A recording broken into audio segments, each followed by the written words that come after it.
Good morning, जय श्री कृष्ण। नमस्कार दोस्तों, स्वागत है आपका हमारे इस खास यात्रा व्लॉग में। आज हम आपको लेकर चलेंगे कर्नाटका के कुछ अद्भुत और ऐतिहासिक स्थलों की ओर, जिनमें श्री वेणुगोपाल स्वामी मंदिर जो कानम्बाड़ी में है वो शामिल है।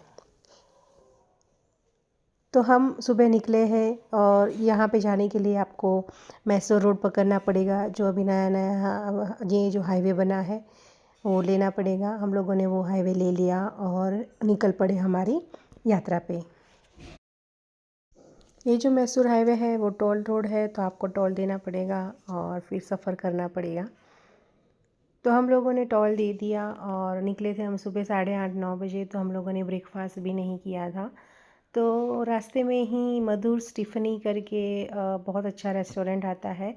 हम लोग हर बार वहीं पे ही ब्रेकफास्ट करते हैं, तो सोचा चलो इस बार मेरे मम्मी पापा भी साथ में हैं तो उनके साथ वहीं पे ब्रेकफास्ट करेंगे। तो अब हम पहुंच गए हैं मधुर स्टीफनी में, जो कि कर्नाटका का बहुत ही प्रसिद्ध और पुरानी खाने की जगहों में से एक है। यहाँ का जो मधुर वड़ा है ना वो बहुत ही ख़ास है, और अगर आपको साउथ इंडियन नाश्ता भी पसंद है तो वो भी आप यहाँ पे कर सकते हो। बहुत ही साफ़ सुथरी जगह है और खाने की जो हर एक डिश है वो बहुत ही अच्छी मिलती है। शुद्ध देसी तरीके से बनाया जाता है। ये रहा मधुर वड़ा, हम लोगों ने ऑर्डर किया था। फिर हम लोगों ने इडली वड़ा ऑर्डर किया था, फिर ओनियन उत्तपा भी ऑर्डर किया था। सब कुछ ऑर्डर करा था और हम लोगों ने अच्छे से ब्रेकफास्ट कर लिया। फिर ब्रेकफास्ट के बाद हम लोग निकले आगे हमारी यात्रा की ओर। तो चलिए अब अपनी यात्रा की ओर आगे बढ़ाते हैं और चलते हैं श्री वेणुगोपाल स्वामी मंदिर की ओर। यह मंदिर कर्नाटक के एक महत्वपूर्ण धार्मिक स्थल के रूप में माना जाता है, और यहाँ पे जाने के लिए आपको मैसूर रोड का जो हाईवे है वहाँ से थोड़ा ऑफ रोड जाना पड़ेगा। अगर आप गूगल मैप में डाल दोगे श्री वेणुगोपाल स्वामी मंदिर कानम्बाड़ी, तो आपको अच्छे से वो मैप दिखा देगा। बहुत ही इजी है यहाँ पे जाने का, और वहाँ पे जाने का जो रास्ता है बहुत ही अच्छा है। कोई भी प्रॉब्लम हमें नहीं आई, इजीली आप वहाँ पे पहुँच सकते हो। और ये देखिए कुदरत के जो नज़ारे हैं, ग्रीनरी है, तो वो तो क्या ही, हमको तो बहुत मज़ा आ रहा था। जाते जाते भी जो ग्रीनरी है, बारिश का मौसम था तो बहुत ही अच्छी ग्रीनरी हो रखी थी, तो वो सब देखते दाखते हम लोग जा रहे थे। और ये देखिए जो रास्ता है वो कितना अच्छा रास्ता है, एकदम स्मूथ रास्ता है। ट्रैफिक भी उतना नहीं है, तो आप लोग इजीली वहाँ पे जा सकते हो। बस हम थोड़ी देर में अभी पहुँचने वाले हैं श्री वेणुगोपाल स्वामी मंदिर।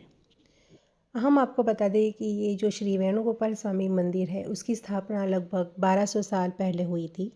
यह मंदिर भगवान श्री कृष्ण को उनकी वेणु मतलब बांसुरी के साथ पूजा जाता है, इसीलिए इसे वेणुगोपाल स्वामी कहा जाता है। मंदिर की जो वास्तुकला है वो होयसला शैली में है। इस मंदिर का पुनर्निर्माण किया गया था और मैसूर के राजा कृष्णराज वड़ियार ने इस मंदिर को फिर से शानदार रूप में सजवाया था। फिर 1909 में जब KRS बांध की परिकल्पना की गई, तब मंदिर के डूबने की आशंका थी। 1930 तक कानम्बाड़ी का पूरा गांव पूरी तरह से पानी में डूब चुका था।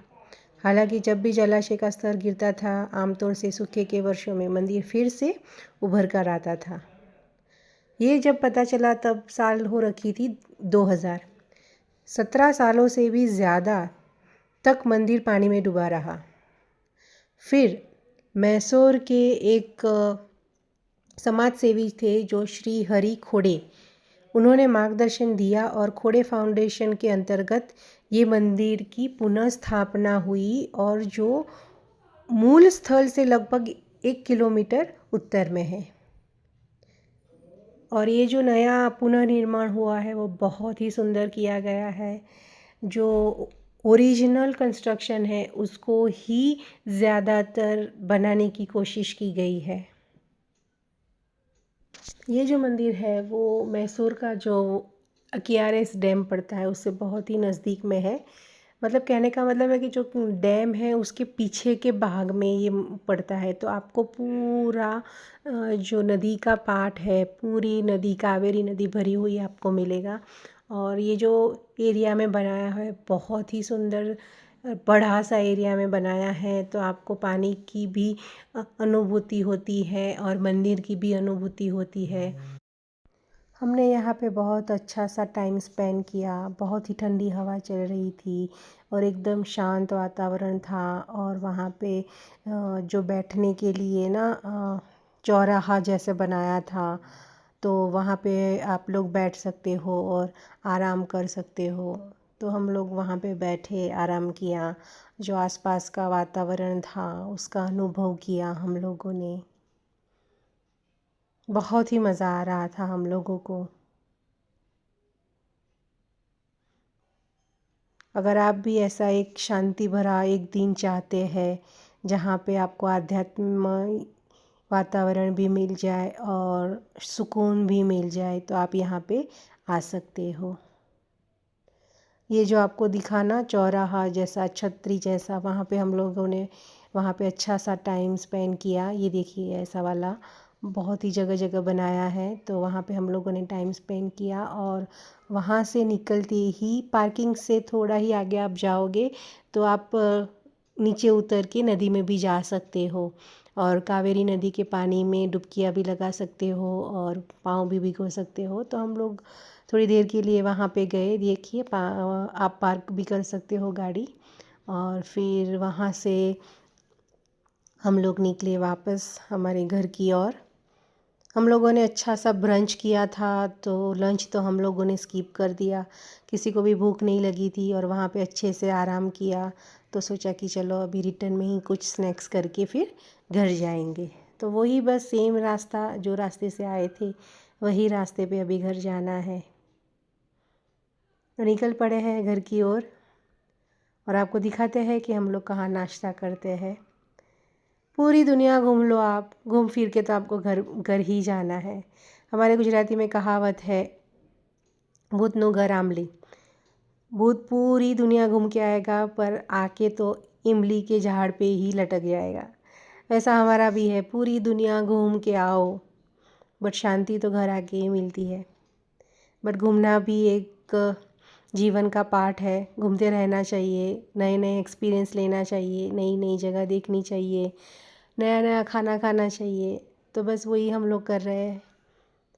और ये जो धरती के जो नज़ारे हैं, भगवान ने जो सुंदरता बनाई है, उसको देखते देखते, उसको महसूस करते करते हम लोग जा रहे थे। बहुत ही मज़ा आ रहा था। मम्मी पापा तो इतने खुश हो गए कि पूछो मत। बीच में खेत खलियान आ रहे थे और ये जो एरिया है वो पूरा गन्नों के खेत से भरा हुआ है, तो हम लोगों को बहुत ही मज़ा आ रहा था। और ये देखिए हम लोग निकल पड़े हैं वापस और हम लोग आ गए अभी जो मैसूर हाईवे जो पड़ता है सीधा बेंगलुरु टू मैसूर, मैसूर टू बेंगलुरु।